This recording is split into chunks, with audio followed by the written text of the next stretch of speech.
because Club All-Star a little more successful during pool play. Was a higher seed entering the bracket. Had a good run in pool play. Canes, the number 4 seed out of pool play. We'll talk more about that coming up here in just a moment. Dylan Minity leading things off for Club All-Star, led by head coach J.D. Harcastle.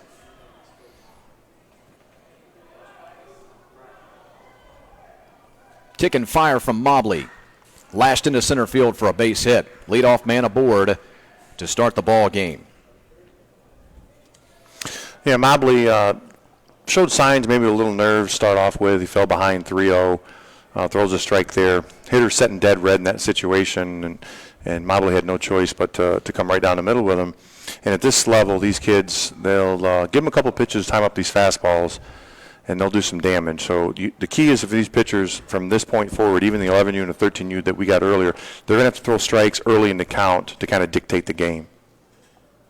Roddy Setton deals. And a strike started to Noah Everly. Everly at third base for the Californians today. Dax Hardcastle on deck. Dax Hardcastle once starred in a 1980s crime drama. No, I'm only kidding. It's got to be the best name we've got out here this week. Dax Hardcastle.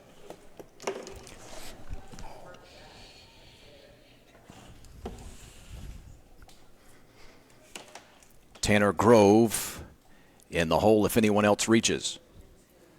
Righty deals to righty. And it's shot down the right field line and foul. Club All-Star, Stockton, California, as I mentioned, put together a 4-0 undefeated pool play record. Outscored their opponents 34-17 en route. So a big-time 17-run differential and an undefeated mark in pool play for Club All-Star.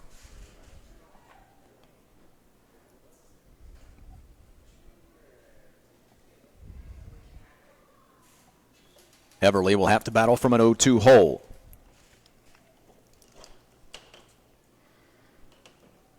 That undefeated mark in pool play earned the Californians a number 2 seed into championship bracketed play. That went off the corner. Everly into the at-bat at 1-2. In their first ball game, they won 8-0. Beat a really good program out of Florida Extreme, who was a 7 seed. Then began their tour of duty with Performance Lab Bay Sox, the first of 2 matchups in the championship tournament versus the boys from Alabama. And Performance Lab Bay Sox won that first matchup in a 2-6 matchup, 7-3 the final in that one. So that sent Club All-Star into the elimination bracket, where they beat GBG Renegades of California 15-6. I think that loss just woke them up.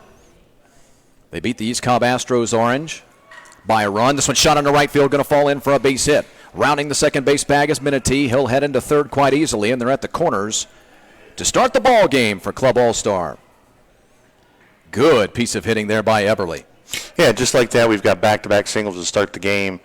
You know, Club All-Stars coming out swinging the bat really good right off the bat with the first 2 hitters.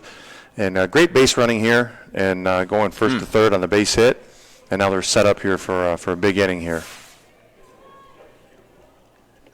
And here's, here's Dax Hardcastle.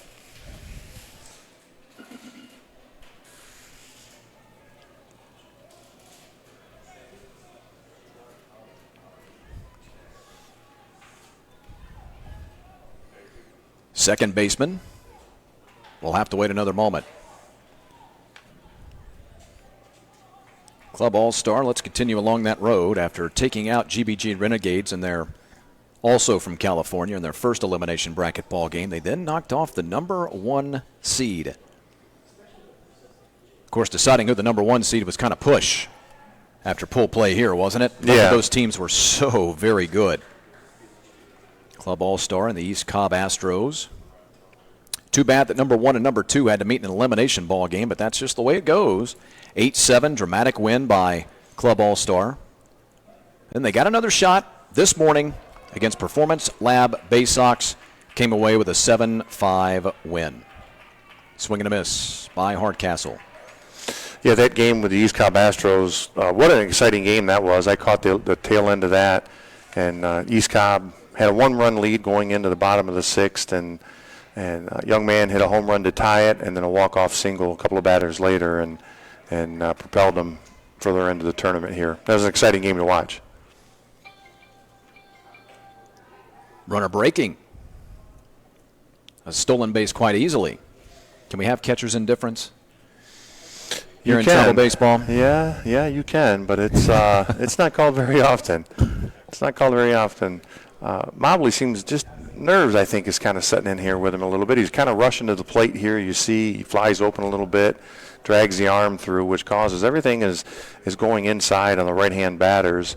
And that's just usually a sign that he's a little amped up. He's rushing to the plate. He needs to slow down and get his mechanics back under control, and he'll be fine.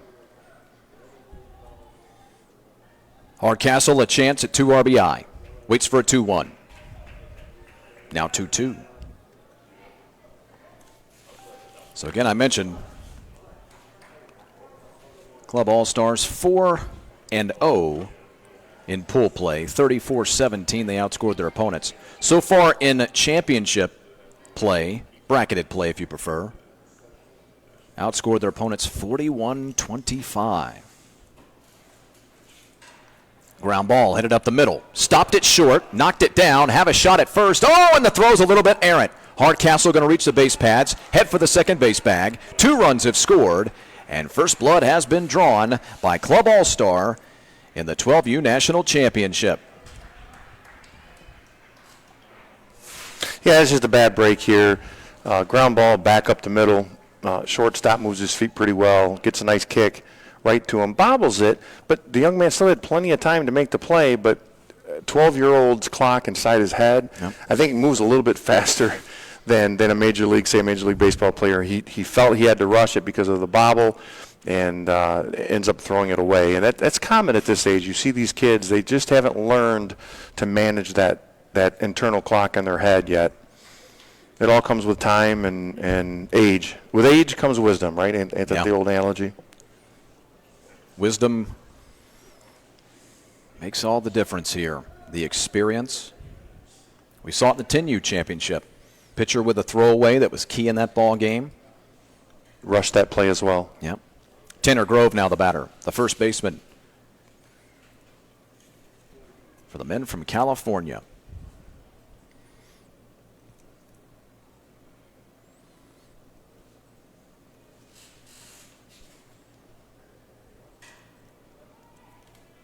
Center field, a high drive. No problem there for Craven. Runner bluffs, but will retreat back. So Grove retired at an F8. Hardcastle stays at second. Well, Club All-Star couldn't ask for a better start. They've first 3 batters hit the ball on the nose, got a couple of hits, an error, got a couple of runs right out of the bat. And that's when you're the visiting team and you're coming back from the losers bracket, that's what you want to do is jump early, put some pressure on these kids, see how they react. Yeah, 2 hits in the inning to be precise, and a reached on error. And now a hit batter.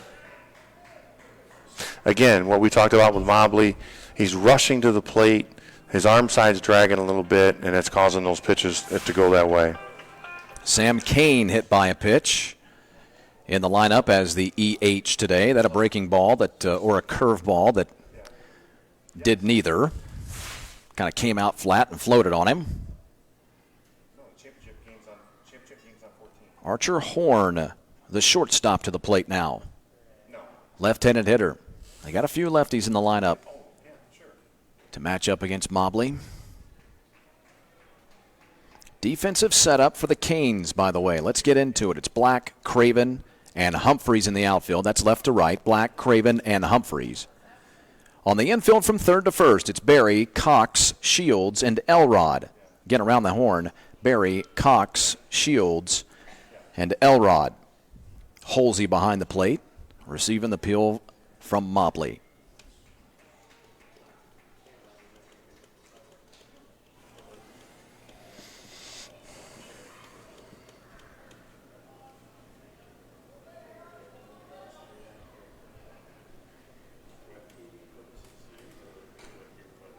off the end of the bat. One of the things I notice, Chris, at these types of events, these national events, whether it's here or anywhere else that you get this type of talent together, pitchers seem to struggle a little bit because they're not used to being hit in their local weekend tournaments. The kids, they dominate and come out, and they usually don't have any issues. But you get to this national level, and these kids can hit fastballs. Yep. It's not something that they're accustomed to, and some teams struggle to adjust to that, and the teams that are able to do that usually fare well in these events. The jump from AA to AAA or AAA to the majors. Yeah. Yep, makes a big difference. Yep. Off the outside corner. Or actually, to be more precise, that went down in the dirt. Still outside, though. He's just rushing to the plate. His whole body is just, he's trying to get to the plate sooner than he wants to because he's thinking that he's putting more velocity on it when really he's just hurting himself here. Well, a lot of these pitches that have been errant, by the way, have been off-speed pitches. I might be so inclined to tell Mobley, you know what, let's start gassing up a few here until you really start to settle in. Mobley's got a good body size. He's a big kid for a 12-year-old. Maybe start leaning a little more on a fastball here, even against a good fastball hitting club. Give him a chance to settle in.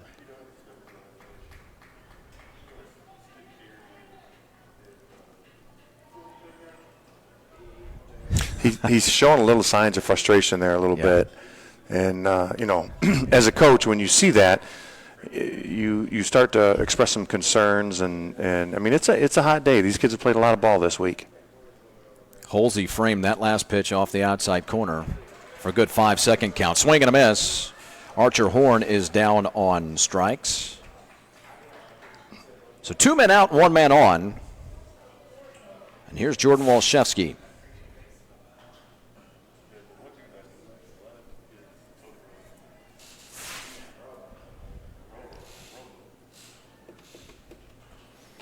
Second game of the day for the Canes. Third game of the day for Club All-Star. So tough to come through the elimination bracket.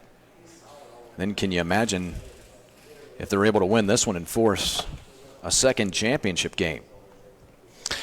Yeah, it's a not an easy road for sure, and that's the way it's designed, the double elimination.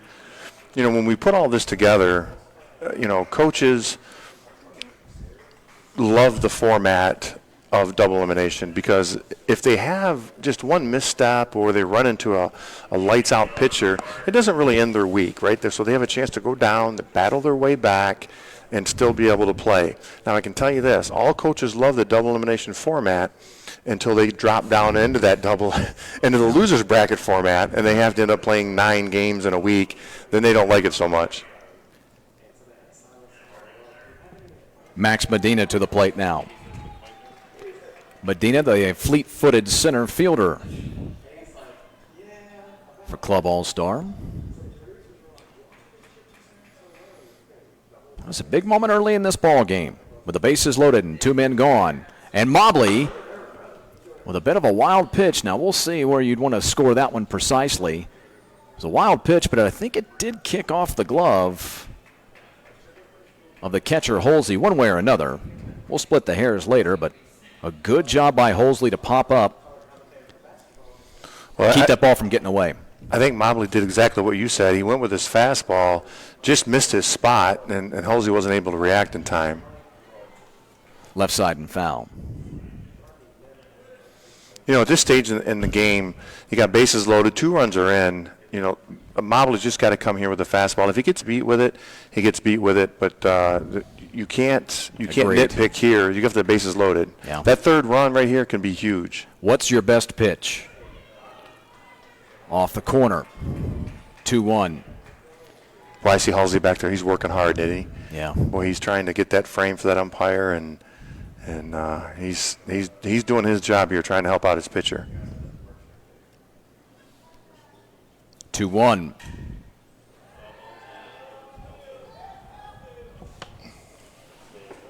A big moment in the ball game already in this top half of the first inning with 2 men in, 3 men on, and 2 men out.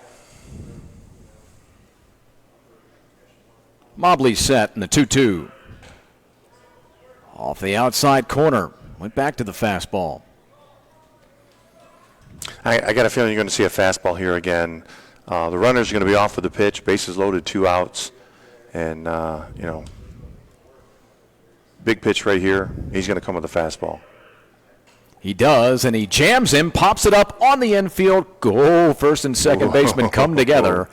And the second baseman in the end makes the play. That one belongs to Shields to retire the side. But 2 men come across. A couple of hits in the inning, a couple of hit batters, and a big, big error in the frame as well. 2 runs on 2 hits in the top half of the first.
Bottom half of the first frame here in Metro Atlanta. Emerson, Georgia, to be precise. Northeast portion of the Metro Atlanta, northwest portion, I beg your pardon, of the Metro Atlanta area. The 2020 Travelball Select 12U National Championship game. Perhaps, maybe we'll have 2 to decide the national champion this year in 12U. Depending on the outcome of this one, of course. As California meets Georgia. No big surprise there. We get that a lot. Georgia needs 1 win to be the national champions. California needs 2. And right now, the left coasters lead 2-0 as we get to the bottom half of this first inning. And Dylan Minity delivers strike number 1. Kate Cox, Brooks Berry, Logan Shields. You're guaranteed 3 here in the home half of the first inning.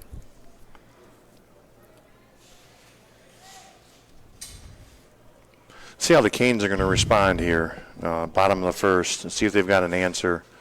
Try to get something going. Try to get at least 1 run here. Swing and a miss by Cox. He's down on strikes.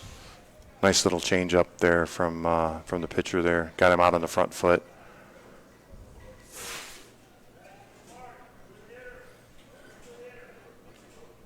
Turned it right over, yeah. Here's Brooks Berry.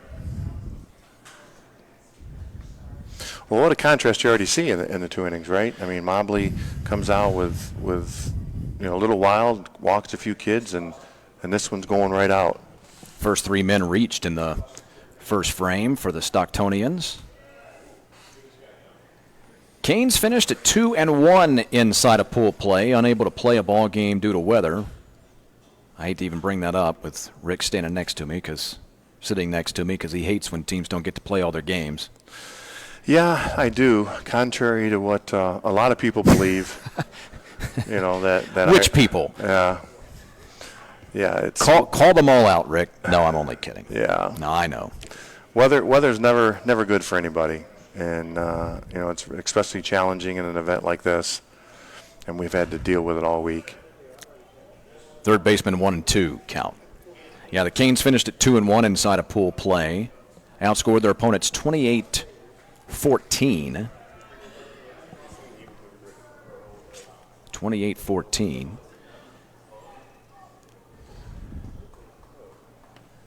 Of course, they've won throughout the championship bracket, championship, double elimination, tournament play.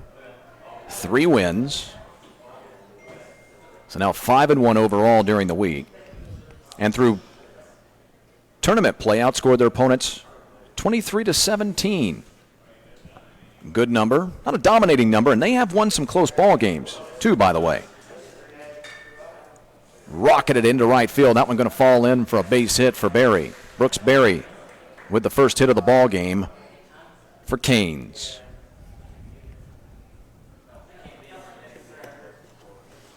Canes won a 10-8 ball game in their first game of championship play, 10-8 over the GVG Renegades, another California squad.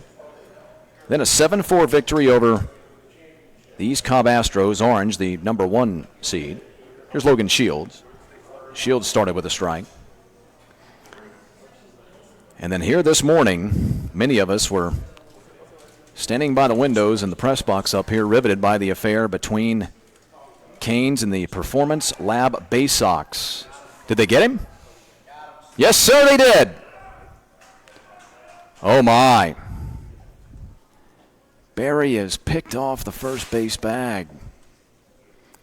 Let's see what kind of clean look we get at this one. What a great move by Minity. Are they going to say that he popped him right on the helmet? Now the next pitch has come across, so we'll have no replay on it. Canes decide not to challenge. So nobody on and 2 men out now. And an 0-2 coming from Minity. And went to the slide step with nobody on there. Yeah, a little different approach there. Almost a quick pitch. Yeah, kind of like Johnny Cueto does that in Major League Baseball. Yeah. And trying to mess up. Yeah, I mean, hitting, it's all about timing, right? That's the key. Oh, you know, you bring up Cueto. Did you see what happened last night? You may not have because you've been so busy. No, I didn't see what happened last night. Johnny Cueto had a no-hitter, I think, into the 7th. Really? Hunter Pence has a fly ball hit out to him. He's literally standing in the outfield with his arms up in the air, just shaking his head, letting his teammate know, I have no idea where the baseball is. He lost it. Fell in behind him by about 3 feet, and that was the end of the no-hitter. That ground ball to the third baseman is the end of our first frame. We'll continue our discussion on the road to the championship game for Canes SC from the state of Georgia when we come back.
A strike to start. Javier Ramirez, the backstop for Club All-Star. Mobley kicks and fires. That one just off the outside corner. It's Javier Ramirez, the backstop for the All-Star. Alex Escalante, the right fielder, the 10th place man in the lineup. And then we'll head back to the top of the lineup. Minity, ground ball down to third. Seems like no problem for Barry. 5-3 ground out to start the second inning. One pitch, one out. That's what Mobley needs in this inning, to get a little rhythm going and throw. Just make this a quick inning. Make it a quick inning. Get him back in and get his teammates back up to the plate. Excuse me. That'll do wonders for the young man. Escalante now into right and pretty well struck, but moving back on it, he's got a beat on it, and Humphreys makes the catch. How about that? The point now is even more well received and accurate. Well, it looks like he slowed his mechanics down, and we talked about that in the first inning. He was rushing everything to the plate. Those last two pitches seems like he was a little bit more relaxed, and throw 2 strikes, 2 pitches, 2 outs. Let's see if the old baseball adage holds here. You know, you never let the pitcher throw 3. Yeah, that's pretty much was going to be a take the whole way. Most coaches will not allow a pitcher to throw 3 pitches and get 3 outs. So that's usually an automatic take sign for most people in that situation. Both of these teams today with a walk-off victory. It's been a dramatic day for both of these clubs. I was talking about Canes a moment ago in their road to this championship game, and where I left off was their 8:30 ball game this morning. Many of us were kind of glued to the window over there on the back side and filled 15 as Canes won in walk-off fashion. Had a 5-4 lead, gave up a run in the 5th to the Bay Sox, who tied it up from Alabama, and then the Canes won on a walk-off in the bottom of the 6th inning to advance. 6-5 the final, and that put them in this ball game. Strike. A dramatic affair, but not nearly as dramatic as Club All-Star in their 8:30 ball game. An 8-7 win over the number 1 seed. That was the ball game I was telling you about a moment ago, as we had number 1 versus number 2. Outside corner for a strike. Minity didn't like it. He singled to start the ball game, came around to score. 2 batters later.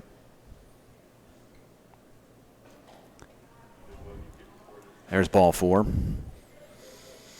Mobley wanted that one, but I'm sure he comes back and watches this later. He'll realize that ball was outside.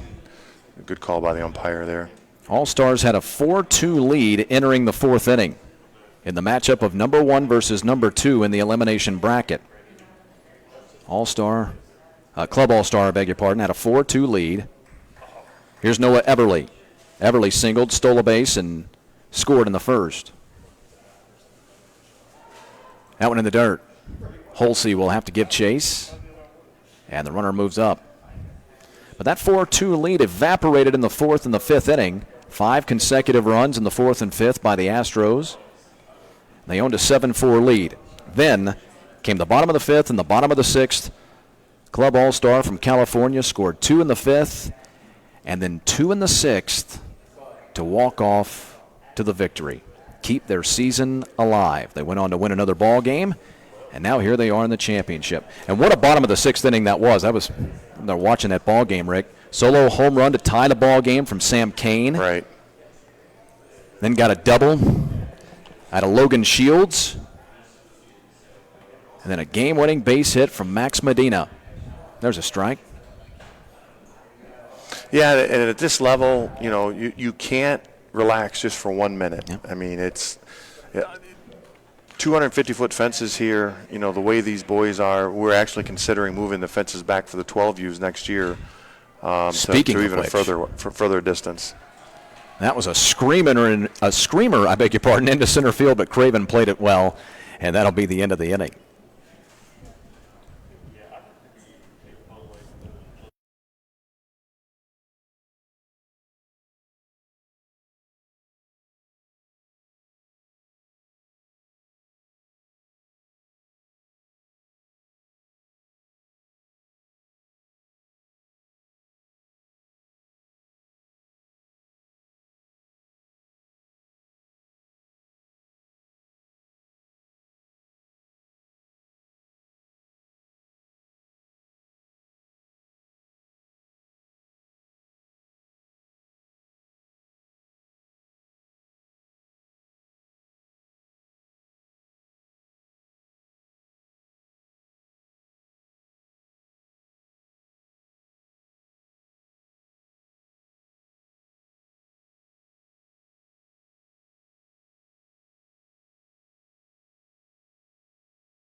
2-0 ball game. 2020 Travelball Select 12U National Championship game. California leads Georgia.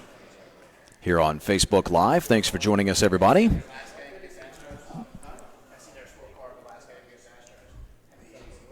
Alongside Rick Goff, I'm Chris Mooneyham. Strike to start from Dylan Minity.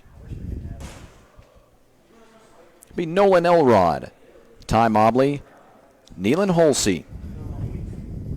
4, 5, and 6 in the lineup for the Canes. We've got a man aboard in the bottom half of the first inning, but had him picked off, so a 1-2-3 inning, so to speak. On the ground, down to first, and it hops over the glove of the first baseman, Hardcastle.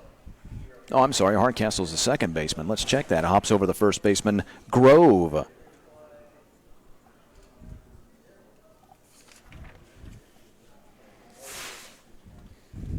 Second hit of the ball game, one in each inning for the Canes.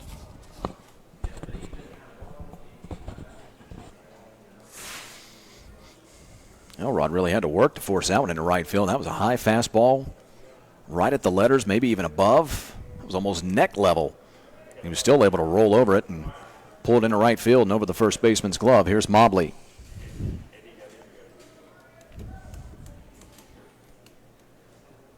Mobley's got a chance to help himself here. He has been known to, he gets a hold of one here. This fence won't hold him.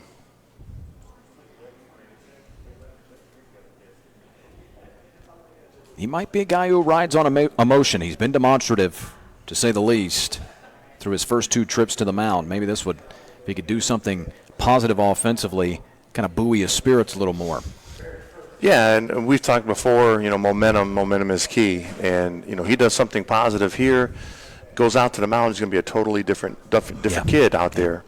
If he happens to strike out here, will that carry over back to the mound? 12U is such a fragile age, for these kids, and they think if they don't get a hit, it's not successful. They still haven't learned how to, what we talked about earlier, productive outs, right? Yeah. They still see their 0 for 1.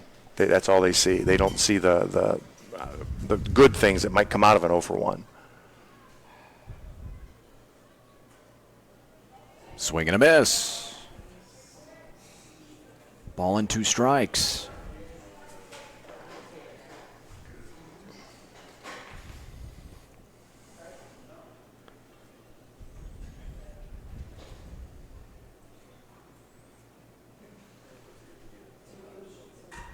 Chopper over the head of Minity at the second base bag. A little bit of confusion. Step on the bag and get that out, and then they'll throw over to first to get the double play.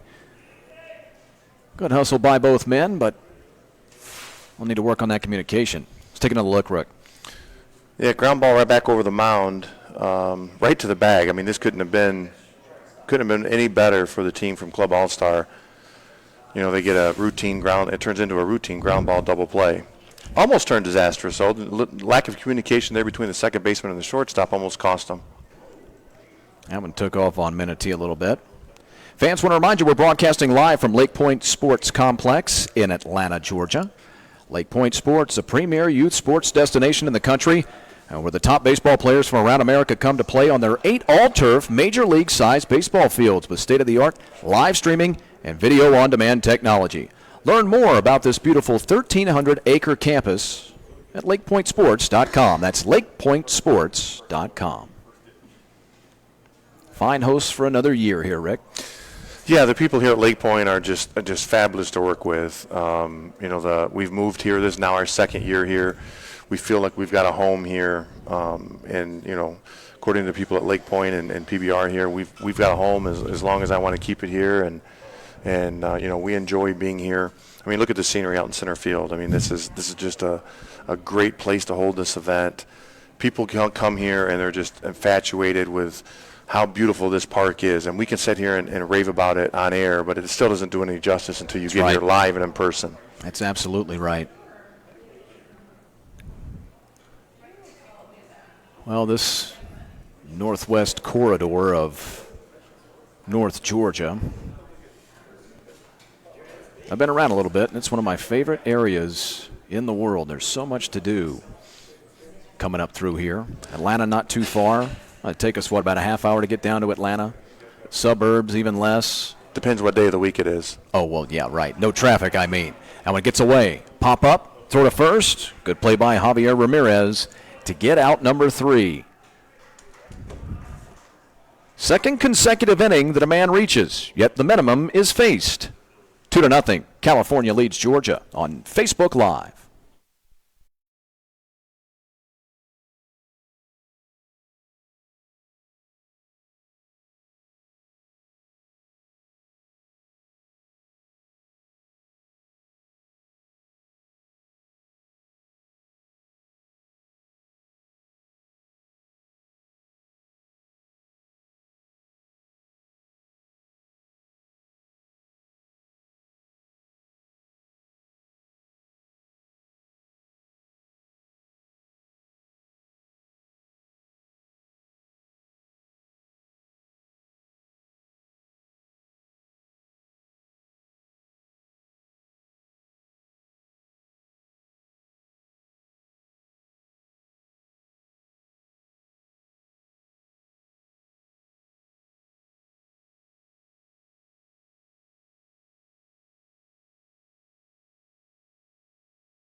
Third inning on Facebook Live. As Club All-Star from Stockton, California, back to the plate with a 2-0 lead. Dax Hardcastle, Tanner Grove, Sam Kane. Numbers 3, 4, and 5, heart of the order for the Californians. Fastball, they'll say that caught the outside corner.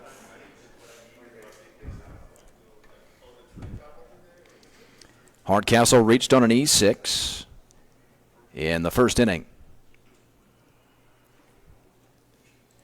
Hit a ground ball down to the shortstop. Ball was thrown away. 2 runs scored. And that's the difference so far. Mobley kicks and fires. That one's fouled away. 6 innings here in this national championship game. The 12U classification, the second of 4 national championship games we'll have on our airwaves here today. And a good job by Hardcastle to spoil that one. Do have to give you a programming note now. As I mentioned earlier, California wins this ball game. That will set up a winner-take-all national championship game. That's the way this thing works in a double elimination. That one took a friendly Canes bounce. Hardcastle retired on a 4-3 ground out, unless it got a piece of Mobley, in which case it'd be a 1-4-3 ground out. But this is a true double elimination national championship bracket. Canes win this ball game. Coming out of the winner's bracket, they're the national titleists. If Club All-Star wins this ball game, well, these same 2 teams will have to get together over on Field 16 for the national championship in a winner-take-all ball game. We will not have that broadcast for you if it takes place. We got the deal set up to where we're going to try to broadcast 4 national championship games for you this weekend. So we'll have 11U coming up next, and then 13U is our nightcap. We hate that. But really, when you're dealing with double elimination, that's about the only thing you can do. We'd be out here for a day and a half just doing national championship games if we played them all on one field, you know? So that's where it stands. Tanner Grove, 0 for 1 with a flyout. Now hit by a pitch.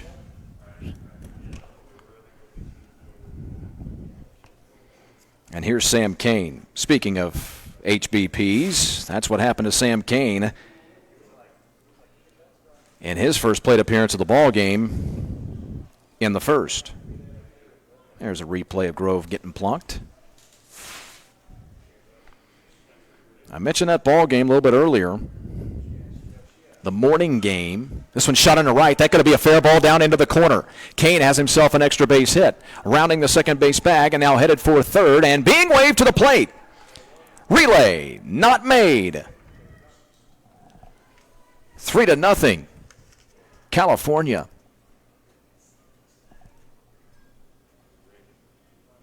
RBI double for Sam Kane.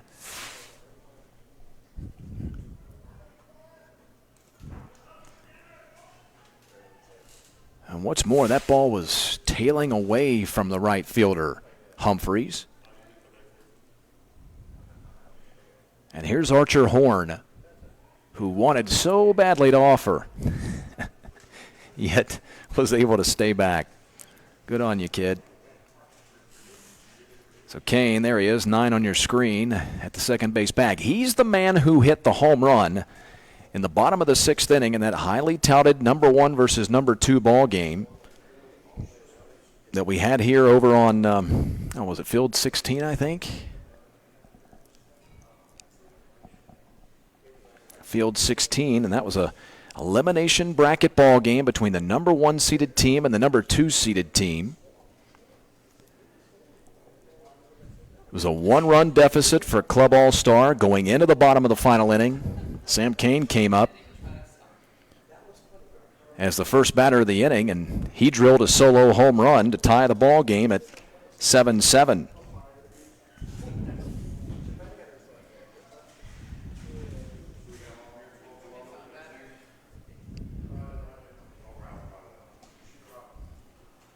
Meeting over, 1-0 to Horn, hit on the ground down to second base. This is Shields.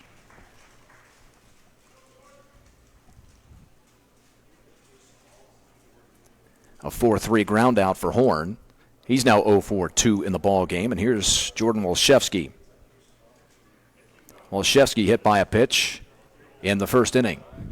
Now, speaking of that ball game against East Cobb for the All-Star, Club All-Star, it was this young man, Jordan Wolszewski, who doubled in that final frame against East Cobb and later came around to score the game-winning run on the base hit by, well, the man on deck, Max Medina.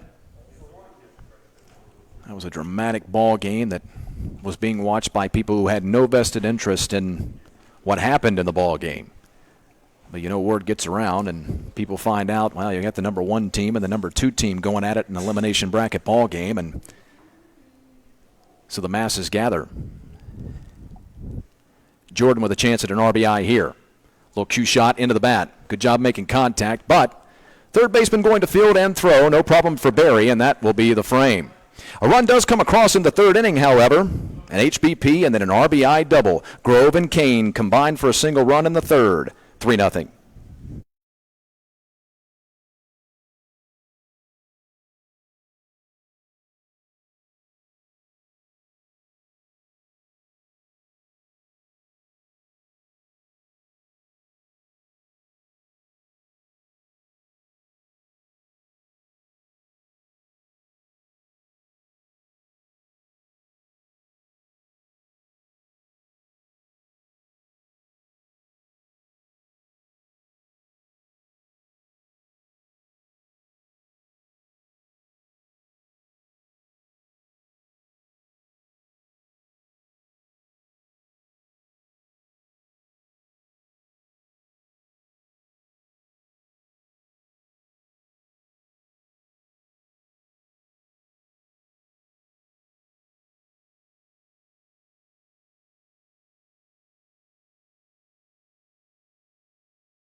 Fans, don't forget baseball games here at Lake Point, available for streaming on all devices via Lake Point Live, powered by PlaySite, the state-of-the-art live streaming and video on-demand service.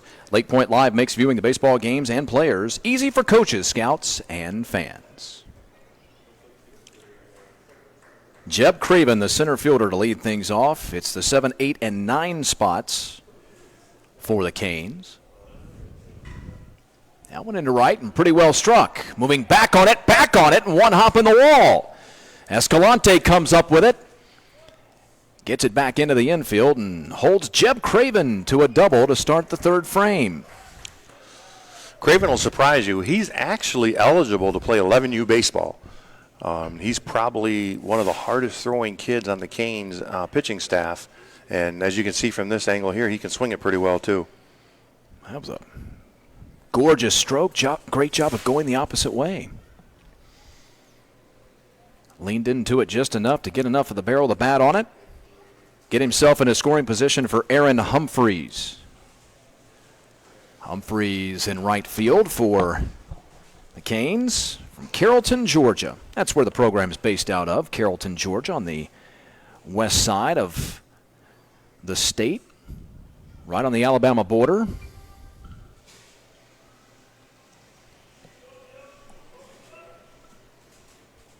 Right now, this young man's got one job to do. He's got to get that runner over to third so they can have a runner at third with less than 2 outs. If he gets a base hit here, it's a bonus, but it's imperative that he gets this runner moved along here. Yeah, it looks like we're playing a good old-fashioned baseball game here. We're not going to get ourselves a slugfest. So you want to try to chip away at this lead, get a run any opportunity you can. Yeah, it's at this level, in this type of play here, every run's crucial. You don't see the 17 to 15 ball games at this level here. Strike. Minute back into the at-bat at 3-1. He's allowed a base runner in every inning. A single in each of the first 2 innings. Yet, via a pickoff in the first and a double play in the second, he's faced the minimum. And now he's issued a base on balls.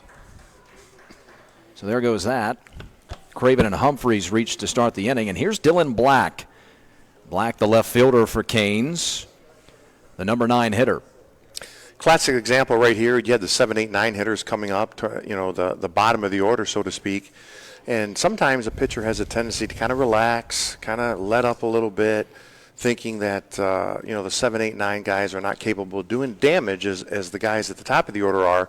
Now you find yourself on with 2 on, nobody out, and that lineup's going to get ready to get turned over here to get back to those guys that he is probably worried about.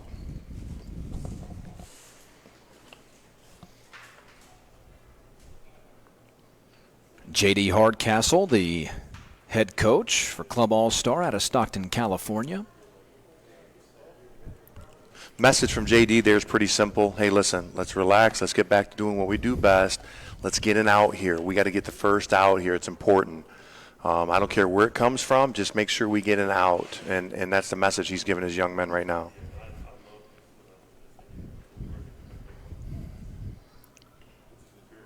First and second, no one out. Squaring already. And that one going to kick foul, even if ever so slightly. Big moment early in the ball game. See, here's a prime example right here. He's willing to sacrifice the runners over to second and third early in the ball game. We're in the third inning. It's a little bit different here. We only play 6 innings at this age level. So you're talking about you're halfway through the game, but he's still going to lay down a bunt to move these runners along. I'd like to see more of this in Major League Baseball. I don't think they do it enough. Well, not anymore. And there's no secret to it. I mean, he's telling them right away, hey, listen, I'm bunting. Here it is. Right. I'm going to bunt. You guys figure out how you're going to defend it. The third baseman's playing back. He's staying home. That means the pitcher's covering everything the third base side that gets laid down as a bunt. First baseman's in. He's going to be coming hard. Now we're getting to the point in big league baseball now where you say something like that in about 15 years and youngsters will look at you like you're an alien, like they have no idea what you're talking about. Bunt. Who, me? Bunt? What? That's a four-letter word that we don't like to hear, You mean right? change my launch angle to hit a 3-run homer? Launch angle. Don't get me started on launch angles. No, we probably shouldn't. We don't want to offend anybody. We might have some diehards out there. Well, it looks like Club All-Star is going to, if they have a chance, they're going to make a play here at third base. There it is. Soften the bunt, too. That was gorgeous. That was perfect. I wondered when I first saw the pitch coming in, and I want you, look, you're the color man, I want you to diagram it, but the pitch was high, and so I didn't know at first when the ball was coming in. Yeah, he did a great job here, did exactly what he's supposed to do, give himself up. He pushes it down to the first side, and you'll see it right here if we're going to get a replay. Maybe we're not going to get a replay. But anyway, take our word for it. He did a great job with his hands, takes the bat, deadens the baseball where it needed to be. Left field, Mayfall does for a base hit. 1 run has scored. They'll hold up the second runner. And the Canes are on the scoreboard in the national championship game. It's 3-1. RBI base hit, Cade Cox. Coach Mobley's coaching third base right there. He didn't want to take a chance. I thought maybe the runner could have scored on that, but they got on the board, breaks the ice. Now they've got runners at the corners with only 1 down. He wasn't willing to take a chance right there, and he plays it a little safe. And we'll see what happens if that works out for him. Especially with just the 1 out, knowing you're a fly ball away from drawing to 3-2. But then again, if you're Club All-Star, you're thinking about the potential now for a double play. We've seen one of those already, right? Right back up the box in the first inning, I believe, or no, second inning, routine double play. So that's not out of the realm at this level. Here's Brooks Berry. Last we saw Berry, he was taking a letter-high fastball and serving it into right field for a base hit. I believe Berry.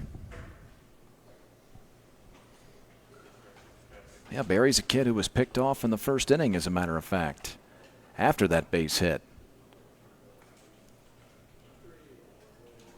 We'd love to make up for that here. But having said that, by the way, Rick, I know you were off handling official business, I'll call it. But what a pickoff move it was shown by Minity. Give Minity half the credit. Runner going, and that one fouled back into the screen. Well, I haven't met a left-handed pitcher yet that doesn't have a good pickoff move. Right? I mean, fair enough. They all have a great move, and if you ask opposing coaches, they balk every time. Right. And they're only jealous because they don't have a left-handed pitcher, so they're trying to make the playing field even. Low and away. Now we get here and we've got turf here naturally, but I'll elaborate on the left-handed a little bit more. Everything they do in life, they cheat. That's my take on a left-handed pitcher. I mean, look at the left-handed batter's box. It's immaculate, right? It's level. There's no holes in it, and they're 2 feet closer to first base than the right-handed guys. You go bowling, nobody ever uses their side of the lane, so it always works out. Smoother, yeah. So right. I always tell left-handers that you guys cheat at every sport there is out there. 3-1 coming with the runner moving, and it's a strike on the inside corner. Be a stolen base for Cade Cox, and now 2 men in scoring position. And so a base hit could tie it up. That's a great take right there. He had the base stolen, he took the pitch to let the runner get down to second base. That was a great job by that young man there. And now they're loaded. Berry on base for the second time. And Logan Shields to the plate. Well, now here we are in a critical situation now for Club All-Star. Bases loaded, 1 out. Canes are looking here. They're not looking for 1 run here now. Now they're looking for multiple runs, not only to tie the game, they're looking to take the lead. We're back to the top of the order, correct? We're getting up there? Third place man. Yeah. So we got the 3-hitter up, and so they're looking for a big inning right here out of the Canes. Seen this kid a little bit today. This kid's got a good swing. Quick.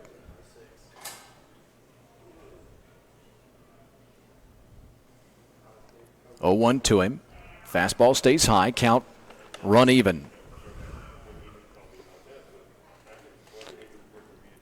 You're looking right here at 1-1 with only one out, you're looking for a good pitch that you can drive and hit hard somewhere. Swing and a miss. 4 men have reached in the inning. Changed speeds on him there a little bit. He was setting dead red and expecting a fastball with a 1-1 count, and nice job of the young man changing speeds on him, had him way out in front. Now we got to be defensive. Now here what we want to do is just put it in play, get that run in. Double started the inning. Craven. Then a walk to Humphreys. A sacrifice bunt by Black moved him over. Humphreys, that is. Kate Cox with an RBI single. Brooks Berry with a walk. And so the bases are loaded with one man gone in this bottom half of the third inning. The Canes at the plate with a chance to draw a little closer, maybe tie the ball game or take the lead. Yeah, I tell you what, with the way these kids are nowadays and the training that they even go through at even 12U, 250-foot fences, I mean, this score can change in one swing of the bat. And don't be surprised if it does. Fastball stays high. Count has run full. Club All-Star with 2 in the first and 1 in the third to push out to a 3-0 lead. Canes have scored a single run in this inning to make it 3-1. And here comes, at least so far, the biggest pitch of the ball game. And it bounces up there to force in the second run of the ball game for Canes with the base on balls. Logan Shields will get an RBI with his walk. He's on base for the first time in this affair, and here's Nolan Elrod. Still with the bases loaded and one man gone. Yeah, here comes JD out right now to talk to his young pitcher. Don't be surprised if he makes a change here. Well, remind me, do we have the 2-visit rule? We do. Second time he's been out then. Second time. So that'll oh, have yes. to be it. He Yes. has to come, yes. That's right. All right, so that'll be it as J.D. Hardcastle comes out to have a conversation with his hurler and make a change. We'll tell you about it when we come back.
Alex Escalante has come out from his right field post.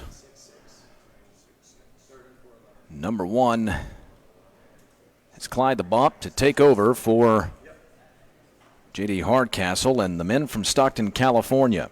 It's California versus Georgia in the 2020 Travel Ball Select 12U National Championship game.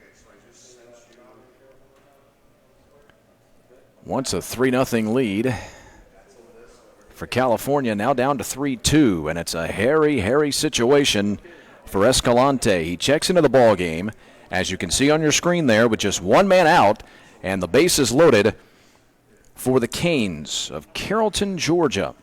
Nolan Elrod strides to the plate, 35 in the left-handed batter's box, singled his first time up. That, as a matter of fact, was just last inning. 7th batter of the inning for Canes. Curveball. 1-1. This Canes club sometimes takes a minute for their offense to wake up, but then you know what they are. They're like an 1,800-yard rusher or a 1,600-yard rusher who sometimes gets off to a slow start. Talking about football, the football equivalent. You look up and a guy gets off to a slow start rushing the football. He's got 5 carries for 30 yards, and you say, yeah, ho-hum, that's not too bad. And then you look up at the end of the ball game, and he's at 130, and you say, how did he get there? That's how Canes operate sometimes. All of a sudden you look up, and they got 6 runs on 9 hits, and you say, man alive, how did we get here? Well, they take advantage of opportunities like this. Escalante looks in. You know he'll have to come across the plate with a 3-1. Don't want to walk in a second consecutive run. And it's hit into center field and pretty well struck. Moving back, and he leaps at the wall and makes the catch to save potentially a grand slam. One way or another, it'll score the tying run. A tremendous play in center field by Medina.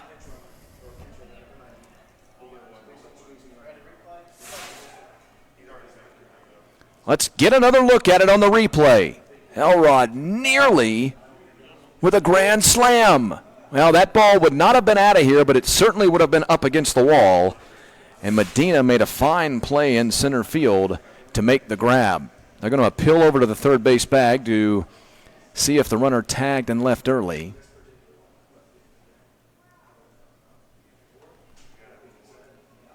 So a sacrifice fly RBI for Elrod has leveled the national championship game at 3-3, and here's Ty Mobley. Boy, are they going to ask for VAR? Are they going to? If you're just tuning in, by the way, we have not gone through this yet on our airwaves. We're going to have replay here on a tag play at third. As that fly ball went out to center field a moment ago, runner tagged from third and came across to the plate. We're going to have ourselves a replay. It's being appealed by J.D. Hardcastle and his club all-star. The official, the umpire, making his way up to the press box as we speak. So the officials will come over, as will Rick Goff, and they'll get uncomfortably close to me, leaning over my shoulder and watching the play unfold. Or maybe they're over on the other monitor, as a matter of fact.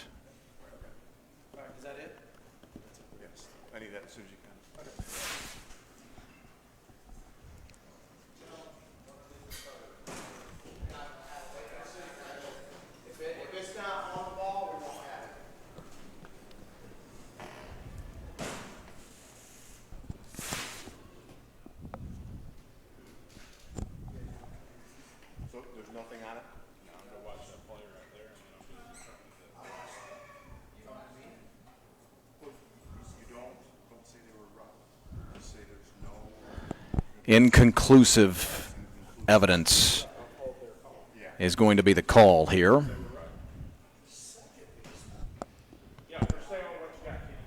So the run will stand. We'll stay at 3-3 in the national championship game, and Nolan Elrod will be given credit for his first RBI of the ball game. A sacrifice fly RBI that has tied the game at 3-3. 3 runs, bottom of the third here for Georgia to tie up the ball game with California. Runners will be at the corners with 2 men gone, and Ty Mobley coming to the plate.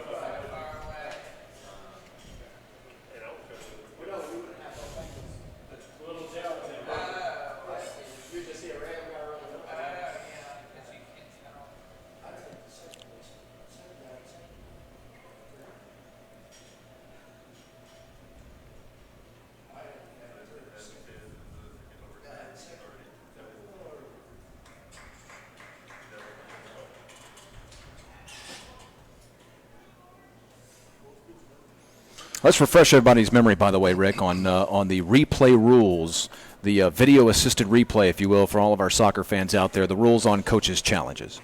So what we've done, the same as we did last year, we give the coaches 2 challenges in these games to have a play reviewed. If they get the first challenge right, they'll keep 2 challenges. If they lose the first challenge, then they are down to just 1, whether they win or lose that second one. So we're giving them an opportunity. We hear it all the time during these games. The umpire missed this call. The umpire missed this call. And so we give them an opportunity to come up here and check it out. And the replay review has been very efficient. Been very efficient, and the coaches seem to like it. So we've implemented it again this year, and right here we've seen it work as it's supposed to for this particular play. So everybody gets 2 regardless of results, but if you get the first one right, you still get 2 more. Correct. Right. Correct. 1-1 count. That one stopped, but the runner was already on the move, or some sort of a delayed steal perhaps. Now 2 men in scoring position. I missed it, Rick. What'd you see? That's a read play. Okay. The runner sees the ball in the dirt, and it's one of those things that some of these teams implement. You see it in the dirt, automatically advance.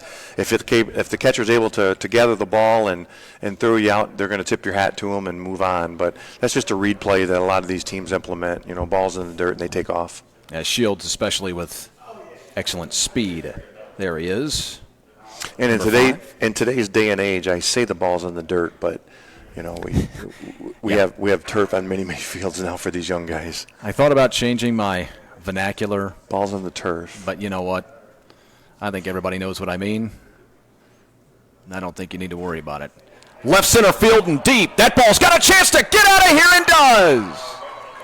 A 3-run home run for Ty Mobley. 6 in the inning. Well, there's what we talked about with the young man. He was up. He had an opportunity in his first at-bat to take advantage of something and do something great for his team. And unfortunately hit a ball at the middle. They turned into a double play. But now he comes back with that same opportunity. You got to have a short memory in baseball, right? And he's looking fastball, and he gets one upper half of the plate, and he drives it out to left center field.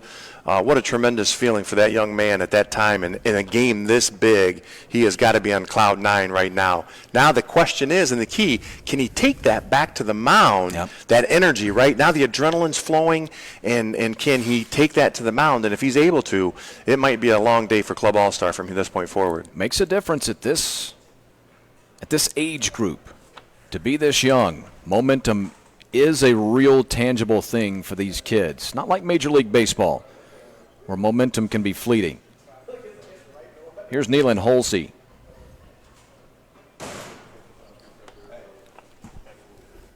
Holsey, a strikeout victim in his only other plate appearance. That ended the second frame.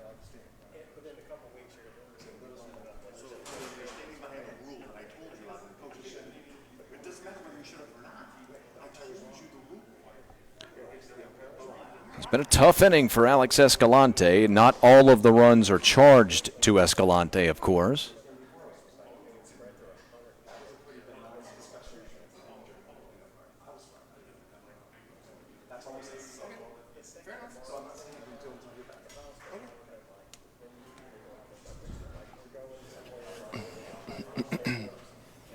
Holsey, the 9th man to bat in the inning.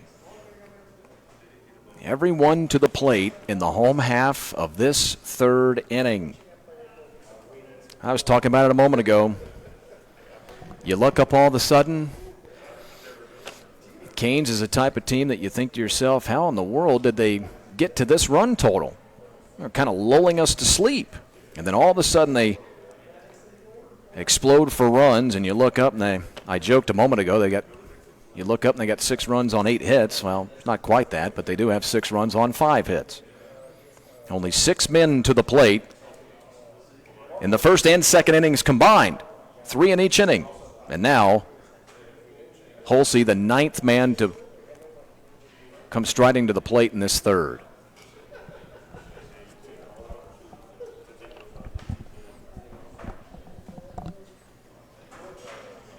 John Black's club at the midway point of the ball game with a 3-run lead. Well, that old word, momentum, has definitely shifted now. Now the Canes have turned the tides here a little bit. Hit well, but right at the second baseman. No problem for Hardcastle, and that will be the inning. But 6 come across in said inning. 3 walks in the frame. 3 hits in the frame, including a double and a big 3-run homer from Ty Mobley. And now his Canes from the state of Georgia lead 6-3.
Well, past the halfway part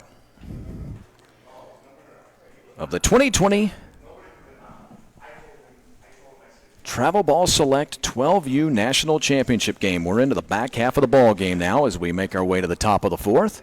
Thanks for joining us on Facebook Live. I'm Chris Mooneyham. Be joined periodically by Rick Goff, the National Director of Travel Ball Select. Sometimes he's got to pop up and take a phone call or find out if somebody was ejected or handle a replay with an umpire, this, that, and the other. We always enjoy when he's able to join us. High pop, left field, a little bit of a battle there with a bit of a high sky, big puffy clouds, and the sun as well. But in the end, Max Medina retired on the F7. Had ourselves a pitching change, and I'm trying to... I will get you the name on the new pitcher here momentarily. I'll beg your pardon. It's not on this initial roster sheet I was given, so I'll have to do a little bit of digging. But I'll make sure to give 21 his credit on the mound for the Canes. Don't you worry.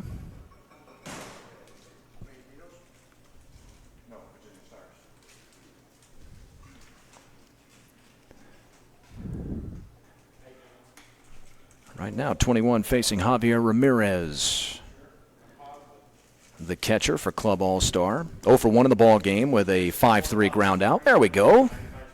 I knew I had it here somewhere. Trey Luke. Oh, deep center field. And that ball's out of here. Javier Ramirez goes deep. That ball just kept carrying and kept on carrying. Fooling yours truly. I knew it was deep and would be a tough play, but I did not believe it had the nerve to get out of here. That was a shot by Ramirez. Now a 6-4 game.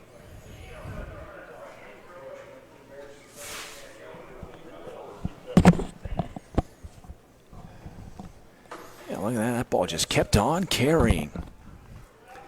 Didn't get over the wall with great height.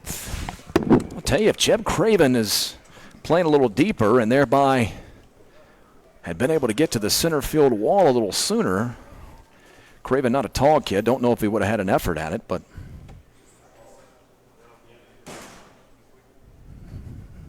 Trey Luke, by the way. 21 on his back. The new man on the mound for the Canes. He induces a ground ball from Alex Escalante. Showed a little bit of frustration there just a moment ago. Keep it together, Trey. That's all right. You're going to give up runs, son.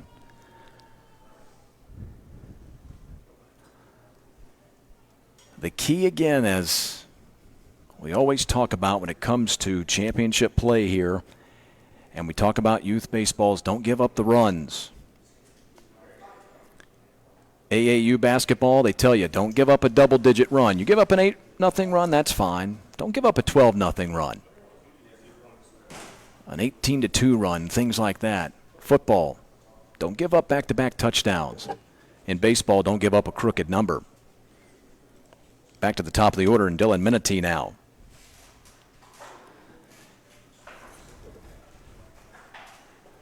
Two men going in the inning. 2-run ball game. Lefty kicks and fires. Lefty drives one to right and deep. Make it a 6-5 ball game. Dylan Minity hits a solo home run, the second of the frame, and it's a 6-5 ball game.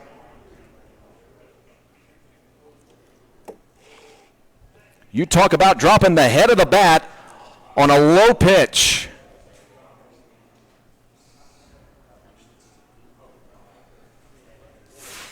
Minity just clubbed that one. That was a low pitch down around his knees. We couldn't quite catch it on the replay there, but that was a low pitch down around his knees, and he really dropped the head of the bat on that one and lifted it up and out of here to straightaway right field. Here's Noah Everly. Everly's got some power as well. In fact, Everly might be the most powerful guy in the lineup, depending on who you talk to. Here's another look at it. Great job, guys, in getting us another look. Oh, my goodness. From our outfield camera. Amy Patrick, tremendous job. That was gorgeous. That's the type of play that you put on the end of tournament film. You play the montage music.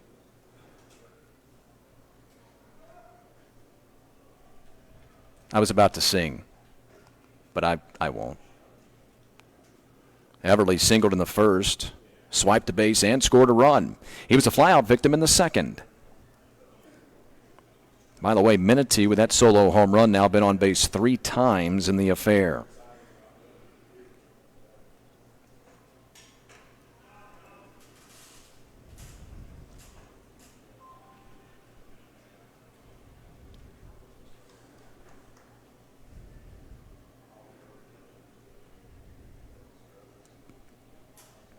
What a ball game in the 12U Championship. Well, again, no big surprise. We all figured this was going to be nip and tuck, a tight, hotly contested affair. Remember, the last ball game that both of these teams played, or 2 out of the last 3 that these two teams played, I don't mean against each other, I mean inside a bracketed play, they won in walk-off fashion. The last game that the Canes won, they won 6-5 in walk-off fashion. The last game that Club All-Star played out of California, they won a tight, hotly contested 7-5 ball game. Should be a strikeout. Can they throw him out? Indeed. Great play by Holsey to get that final out of the inning. But the ball game before that, the morning game for Club All-Star, they won with 2 runs in the 5th and 2 runs in the 6th to come back from 7-4 to win 8-7. Now we're settled in for a great ball game, 6-5.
Bottom half of the 4th inning. Broadcasting live from Lake Point Sports in Metro Atlanta. Lake Point Sports, a premier youth sports destination in the country where the top baseball players from around America come. Center field, and right at the center fielder, the retirement of Jeb Craven. Last time we saw Jeb, he was dropping down a double just last inning. F8, now 1 for 2. Yeah, the top baseball players come from across America to play on Lake Point Sports' 8 all-turf Major League-size baseball fields with state-of-the-art live streaming and video on-demand technology. Learn more about this beautiful 1,300-acre campus at lakepointsports.com. That's lakepointsports.com. Aaron Humphreys now. Cut on and missed.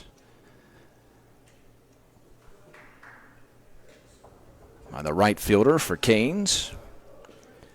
Walked his first time up. Only 1 at-bat for this young man. Just like Dylan Black behind him. Little looper off the end of the bat down towards the second baseman who's going to backpedal and make the play. That's Hardcastle. Slick fielding second baseman. So P4 for Humphreys. That tells a story that Craven and Humphreys and Black all making just their second at-bat plate appearance here in the fourth, yet the Canes have 6 runs on the board. Well, through the first 2 innings, they had guys on the base paths, did the Canes, but still it only sent the minimum to the plate. Got a 1-out base hit from Brooks Berry in the first. He was picked off of the first sack. Then got a leadoff hit by Nolan Elrod in the second inning, but next man, Ty Mobley, hit into a double play. 6 men to the plate in the second inning, first and second innings combined, but then 9 men to the plate in the third inning. 6 runs in the third inning for Canes.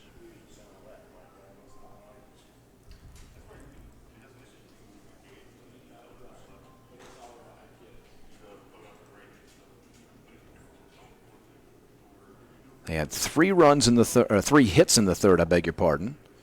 3 walks in the third as well.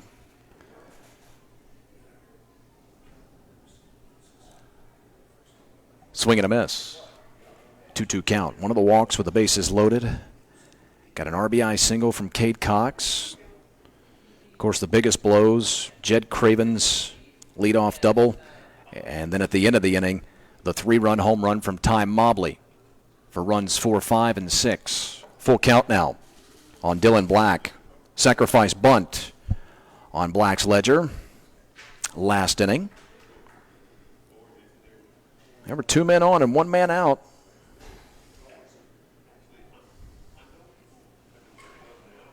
Off the end of the bat, but he kept it fair. Down into the corner. Black has the first base bag. He's headed for second. Will that one roll out of play? Yes, indeed. Ground rule double. Dylan Black with his first hit of the ball game, and that's a big hit with 2 men out. We'll see if the Canes can make it count as we now get to the top of the order.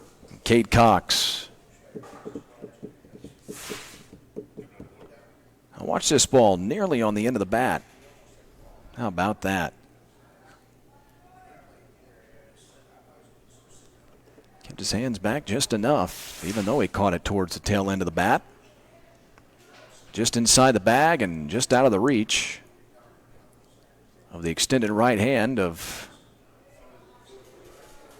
the first baseman.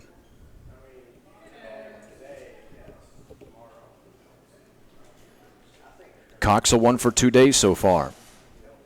RBI single and a stolen base in the third. Well, just last inning. He was a strikeout victim to start the ball game.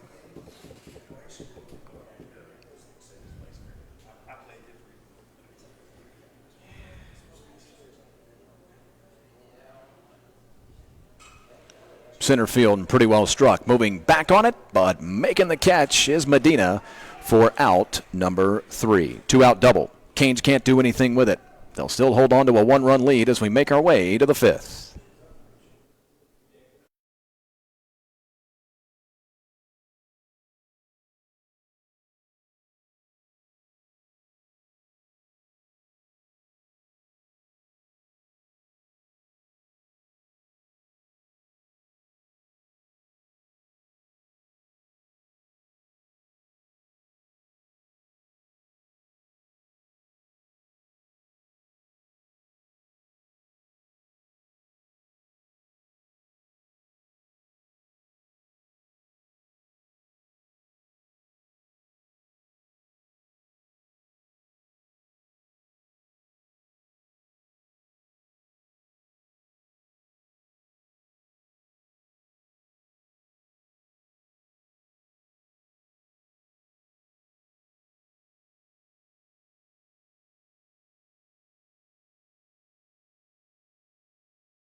Top half of the fifth inning. Dax Hardcastle, Tanner Grove, Sam Kane. At your scheduled 3 for the visitors in the fifth. Starting to get late. Again, for those of you, the uninitiated out there, I'm sure watching one of your loved ones in this ball game here today. Maybe not quite up to speed on all the rules of travel baseball. Ground ball. Over the glove of the third baseman and into left field for a base hit. Barry had that one take a bit of a funny hop on him. Still a play that Brooks usually makes. Now you've got the very speedy Dax Hardcastle on the base pads. Call that an infield hit. I'm sorry, just a straight hit, single. No infield hit.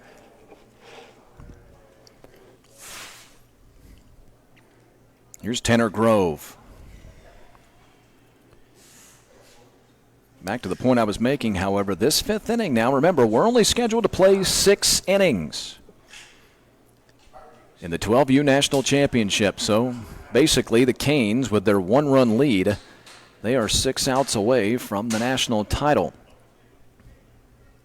Or another way of looking at it, of course, if you're cheering for the other side, the Californians, Club All-Star, have 6 outs to work with. A pass ball.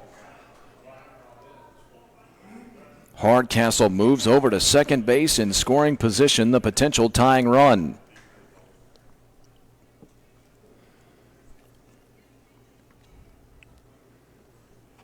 Tanner Grove, a base hit potentially away from leveling the ball game. F8 in the first, hit by a pitch and scored a run in the third.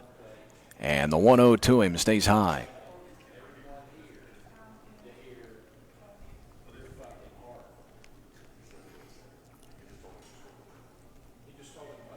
It's funny because Burke, you may have seen it as we kept the visual feed up here in between innings. First the pitch.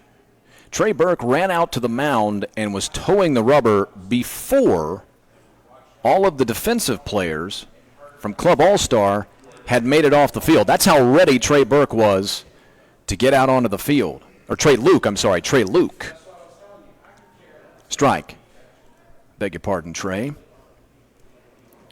Trey Luke was ready to get out to that mound and try to hold on to this 6-5 lead for his Georgia squad. Lefty checks the runner and now wheels around on him. Georgia versus California for the national championship.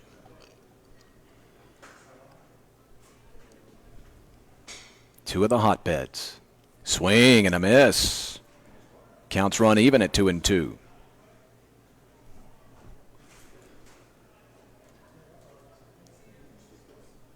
There are 10 or 12 states that really kind of sit in an upper tier, a tier 1, if you will, of some of the great youth baseball hotbeds. Swing and a miss. They'll say that was caught in the air. And so Grove is down on strike, swinging. Retired for the second time in the ball game.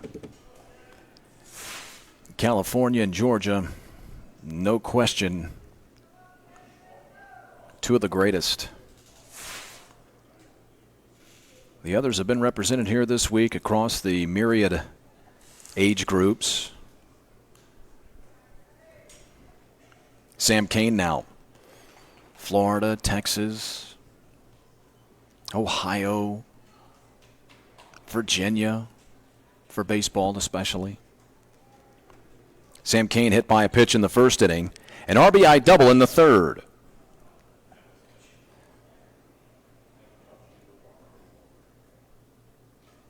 Oh, got a piece of it. He was out in front, found it into the glove of Holsey.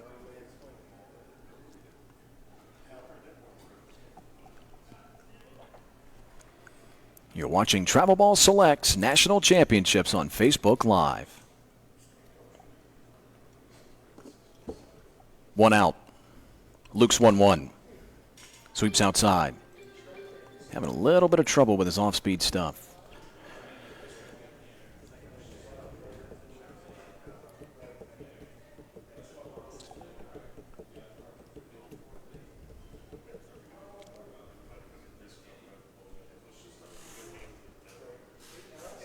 Back on the infield defensively, as you'd imagine. 3-1 count. California was a number 2 seed. Out of bracketed play.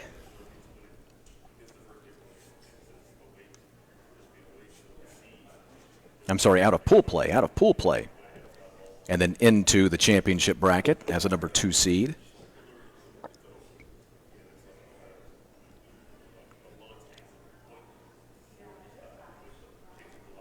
Meanwhile, the Canes from Georgia with the number 4 seed. This one lashed into the gap in left center field and going to fall in for a base hit. Kicks around the center fielder, ends up as an RBI single, and then a retirement at the second base bag. So Kane will get an RBI. It'll come on a single, and he's out at second. 6-6 ball game now in the national championship. Let's take another look.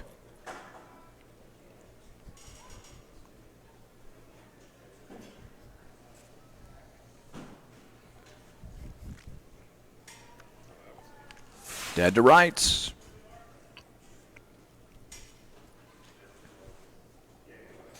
Archer Horn, the batter now.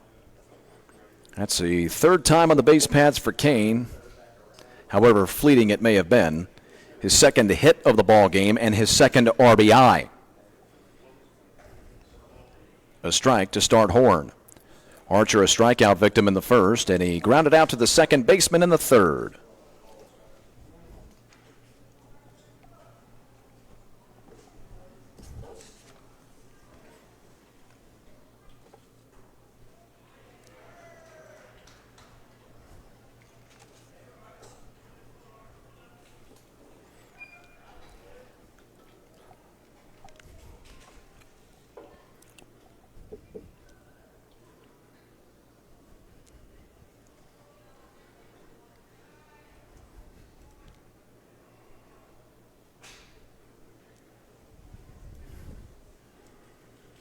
These two teams just going back and forth.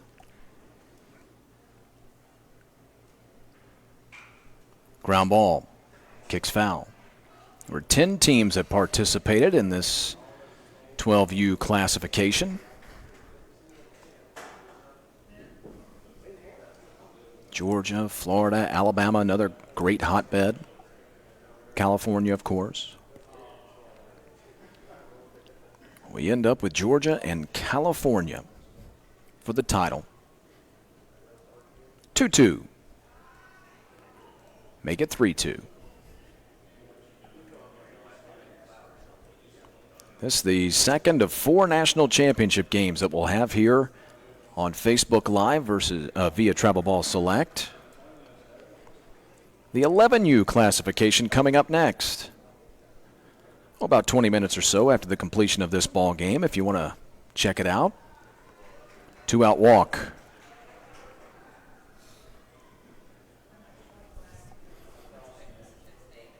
Then about 20 minutes after the completion of that ball game, we'll have the 13U national championship game. Same situation, however.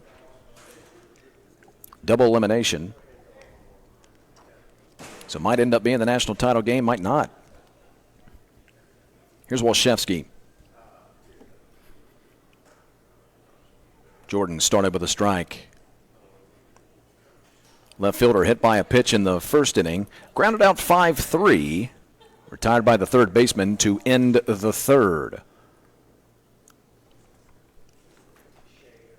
Walshevsky scored the game-winning run in that matchup with the East Cobb Astros. One of the great all-time travel baseball programs in America.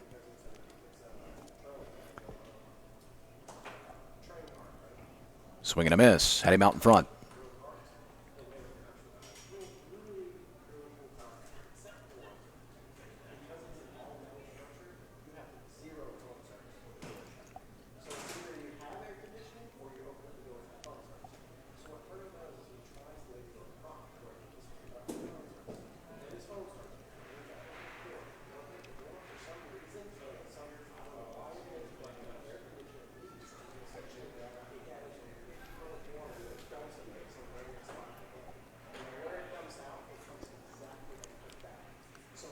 Show me pitch on 0-2. Now make it 1-2.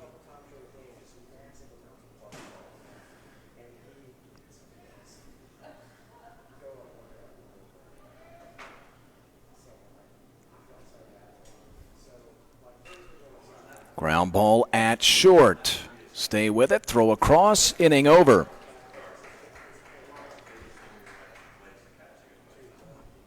But another run scrapes across in the inning. 6-6. Bottom 5.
In Emerson, Georgia, Metro Atlanta.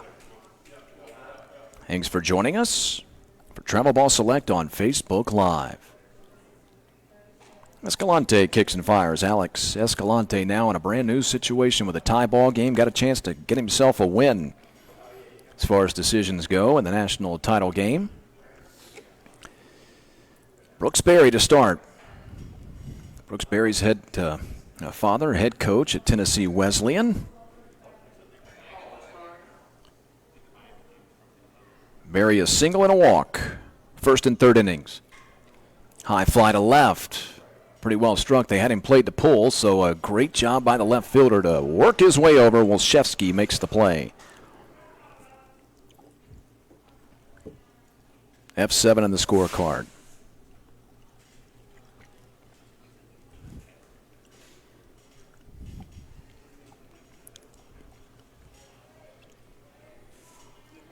Here's Logan Shields. Shields, a Texas native. Swing and a miss.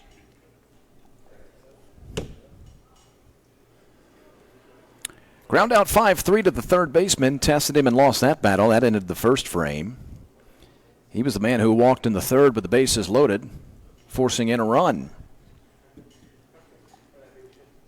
6-6 ball game in the fifth.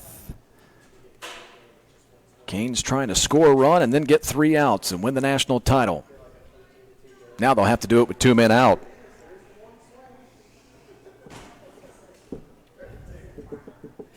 Fans, don't forget baseball games here at Lake Point are available for streaming on all devices via Lake Point Live, powered by PlaySite, the state-of-the-art live streaming and video-on-demand service.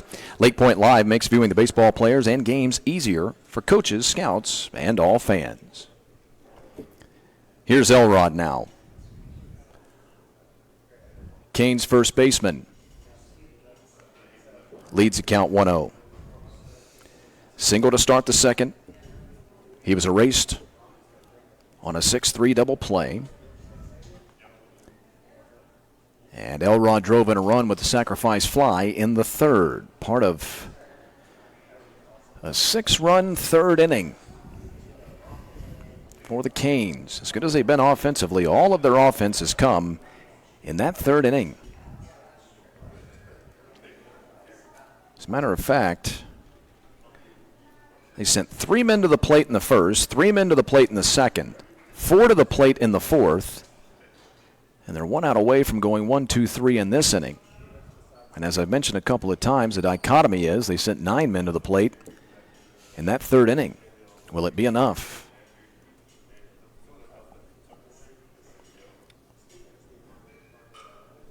At first. Oh, great play defensively to play that hop and step on the bag for the final out. Good job by Minity, who started the ball game on the mound. Now he's at the first base bag, and now he sees his team turn in a 1-2-3 inning. A 6-6 ball game into what could be the final frame.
Top half of the 6th inning. The drama builds here in Metro Atlanta. Max Medina to lead things off, the center fielder. Versus Trey Luke. He started with a fastball. That one tails off the outside corner. And he's ahead in the at-bat, 1-0. Club All-Star from the state of California, Stockton to be precise. At least that's the base of the operations. First pitch by Luke. Had time catching the corner. 1-1 count. Got 2 in the first, 1 in the third, 2 in the fourth, 1 in the fifth. So runs right in the middle of the ball game and in the back half for 6 runs. Meanwhile, the Canes with 6 runs on the board as well, but all donuts aside from that one big inning. Highlighted by the 3-run home run from Ty Mobley. It's been a far more spread out offensive day for Club All-Star. Popped him up. Just been a little more productive, a little more spread out. Not meant to be a negative towards the Canes, of course. Just that Club All-Star had 5 men reach in the first, 1 man reach in the second. California had 2 men reach in the third, 2 in the fourth, and 3 in the fifth. So Club All-Star, the Californians have had at least 1 man on the base paths in every inning of the ball game so far. Through the first 5, that is. Medina waits for a 2-2. Whereas I've chronicled the Georgia boys.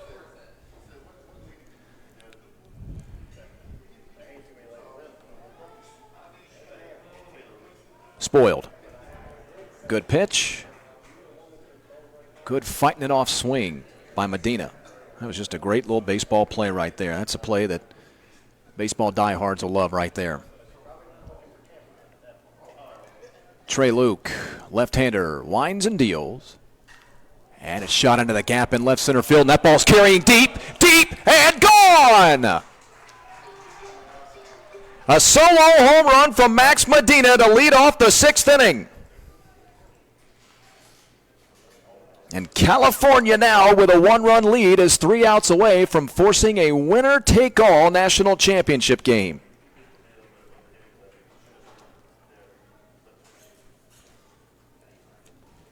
Since trailing,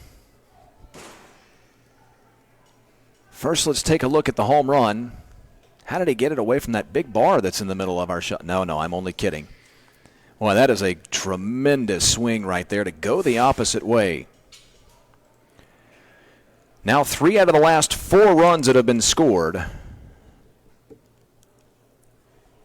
for California have come via a solo home run.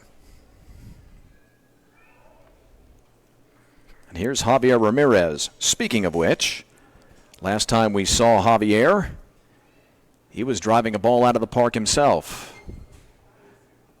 That solo home run 2 innings ago.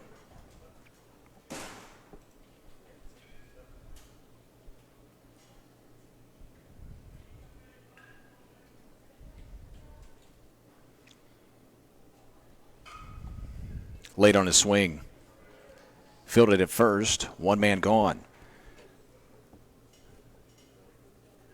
First baseman unassisted retiring Ramirez, and here's Escalante. At least Alex is scheduled. There he is. He'll climb into the box 0 for 2. In the 2nd inning, he was retired on an F9, fly out to right, and then in the 4th, he tested the shortstop and lost that battle, going down 6-3 on the ground out.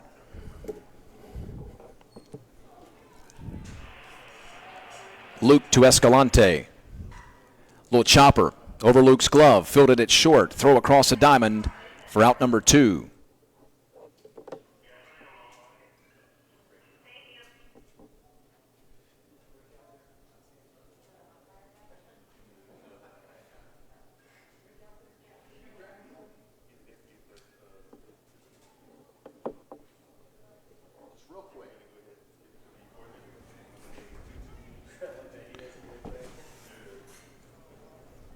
Top of the order, Dylan Menifee now. Or Menifee, I beg your pardon. Dylan, a 2 for 2 day with a walk. He singled in the 1st, scored a run, walked in the 2nd, and hit a solo home run in the 4th.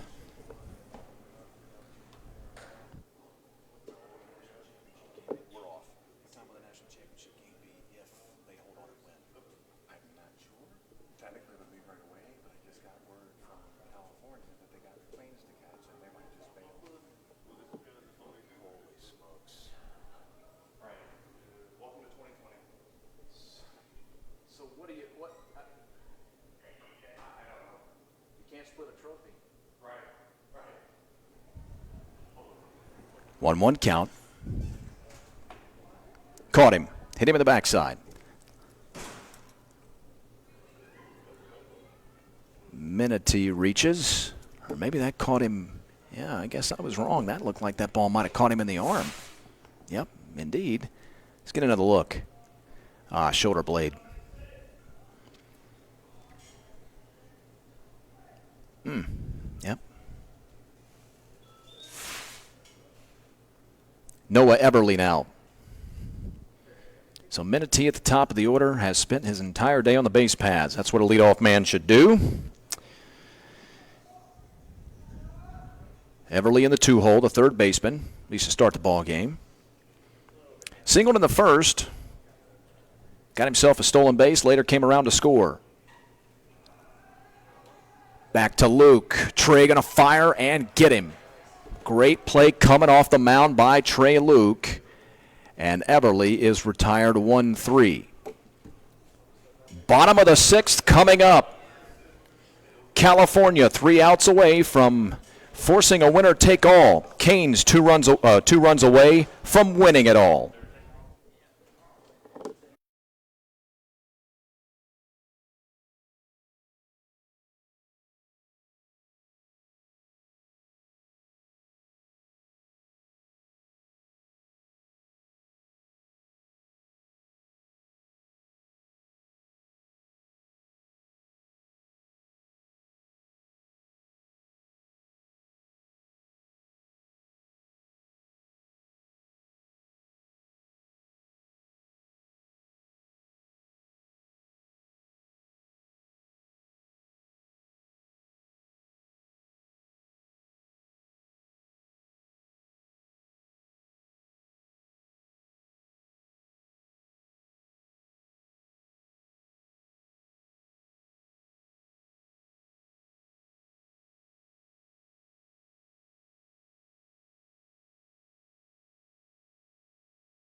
Bottom half of the 6th inning. The 12U National Championship game for 2020 in Travel Ball Select. Alex Escalante out there trying to bunt for a base hit, and he will make it. And the throw gets away. Heading his way down to the second base bag, now the tying run in scoring position. How about that start to the final frame?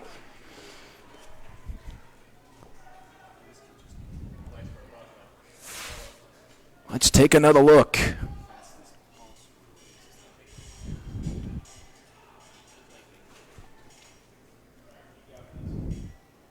First at-bat of the ball game for Trey Luke.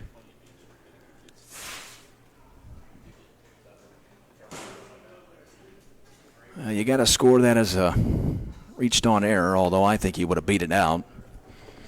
Personally, if I was the scorer, and nobody's asked me to ever do it. I'm a little liberal with the hits, though.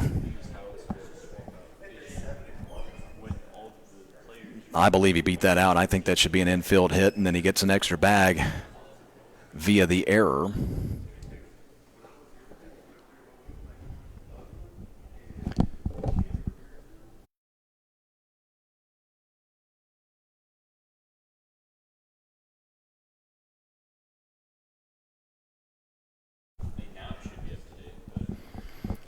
So the tying run on the base paths with nobody out. Trey Luke.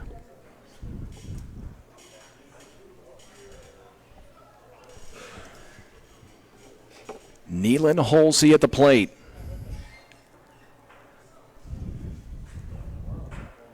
If he drives one out of here, his team will win the national title. He's a base hit from potentially tying it up. Escalante kicks and fires. A strike on the outside corner. Jeb Craven is on deck. Holsey so far in the ball game, a strikeout in the second, and he grounded out to the second baseman in the third. Coming down to the end here in the 2020 Travel Ball Select 12U National Championship. Every once in a while we'll get a walk-off in the national title game. It's been a little while.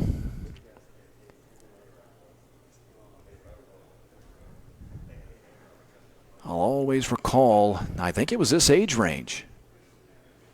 I think it was 12U, what about 5-6 years ago, when California scored 3 runs in the bottom of the final frame to win the national title. 0-1. Bears in right on the inside corner, off the belt buckle. Holsey didn't like that call. As I mentioned, Craven's on deck. Aaron Humphreys scheduled after. 0-2. Holsey will have to battle. Does Escalante have him where he wants him? Off the outside corner. California leads Georgia in the bottom of the final inning, potentially. Again, for those of you the uninitiated, this is the 6th inning, the final inning, basically the bottom of the 9th. Canes 2 runs away from winning it. Left center field, and struck well, but coming over the left fielder to make the catch. Luke will have to make his way back to the second base bag. Holsey went the other way. That was an excellent, excellent swing. He just didn't quite get enough of it. It's a great swing, though, and it looks like he tattoos it. Oh. You know, the difference between that ball getting beyond the left fielder is about an inch on the barrel of the bat. Here's Jeb Craven. And he pops it up, but it'll get out of play. Craven doubled in that 6-run uprising in the 3rd inning. That's been all the scoring for the Canes in this one. They scored 6 in the 3rd, and Craven is the man who started that inning with his double. He came to the plate in the very next inning and was a flyout victim. He led off back-to-back innings. You don't see that very often. He has the power if he can catch one. He's got a lot of room down either line. If he pulls one down the left field line, Unless that ball goes down there into that corner for a ground rule double, I mean, this kid's got the speed to where he could get a triple potentially. But if he hits one down the left field line, he's got a chance to stop off and make himself a sandwich first. 1-1. Fastball stays high. Club All-Star from California. Canes SE from the state of Georgia. 2-1. Down low, make it 3-1. Alex Escalante, number 1 on the mound. The Mighty Might for the California men. Jeb Craven waits at the plate for a 3-1. Off the outside corner, and he lost him.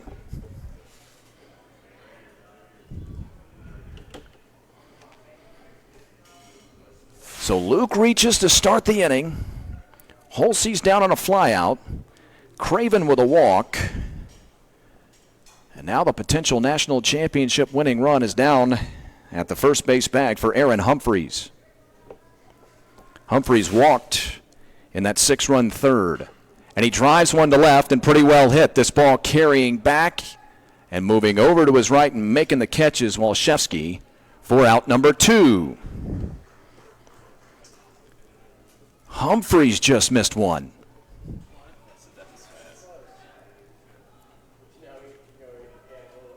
Wonder how far in on the hands that ball was. Now Dylan Black. Well, we may have ourselves a pinch hitter here. Is this Cohen Bohannon? Indeed it is. Runner breaking down to the third base bag, and he's in. So the tying run is 65 feet away. I'm sorry, 70 feet away. 70 feet away.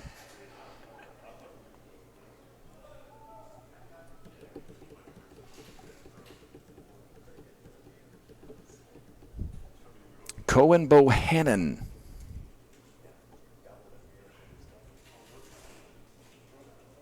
With his first at-bat of the ball game. Needing a base hit to tie it up. If not, these two teams will be scheduled to play one more ball game for all the marbles.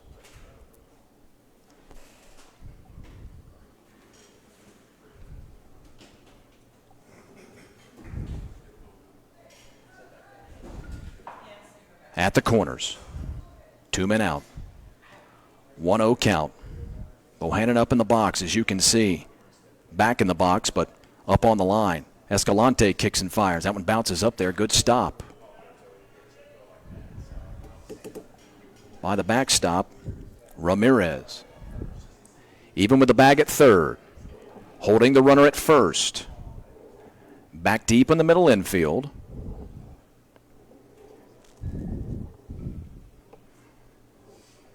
Straight away in the outfield, except for maybe in center. They shade just a little bit into left center. They give him both lines. Drops in for a strike. Now Escalante into the at-bat at 2-1.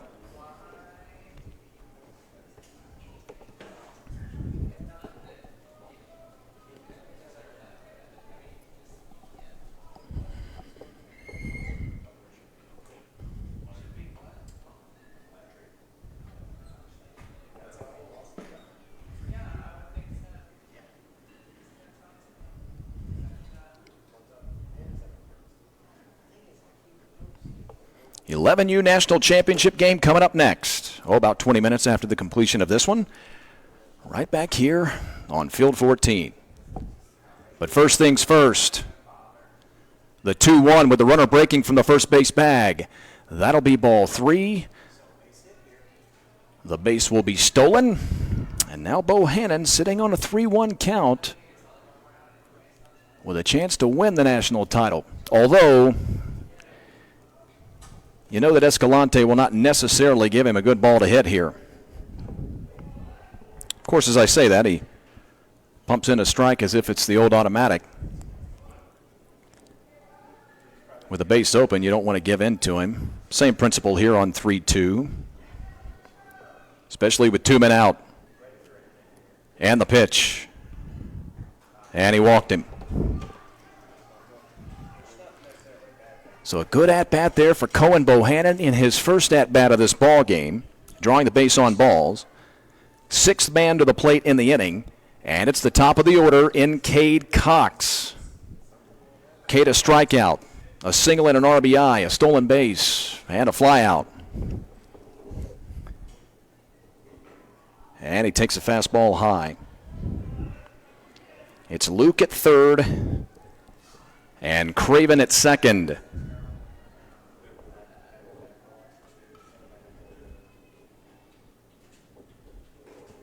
High fastball. Just off the hands, but only because Cox pulled back on it.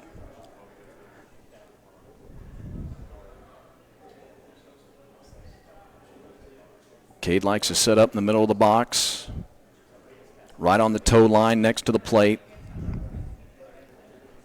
Give him a little jump start on the off-speed pitch. Runners their lead, bases loaded, 2 men out. Bottom of the sixth, and the 2-0.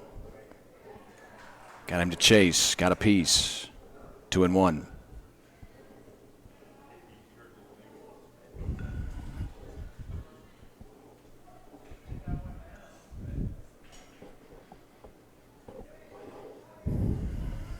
Now, as you'd imagine, back everywhere on the infield defensively. No big surprise with 2 men out, of course. 2-1. Caught the corner, 2 balls, 2 strikes, 2 out.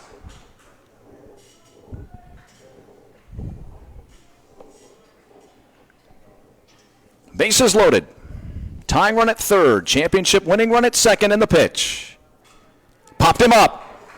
Behind the bag at third, coming over the shortstop, he's got it. And the Club All-Star from Stockton, California, have won this elimination ball game for them in the national tournament and forced a winner-take-all national championship game coming up a little bit later here at the Lake Point Sports Complex. So 7-6 is your final. California over Georgia, forcing what again will be a 1-game playoff for the national title. Thanks for joining us, everybody. For our entire crew here at the Lake Point Sports Complex, I'm Chris Mooneyham. You've been watching the 2020 12U Travelball Select National Championships on Facebook Live.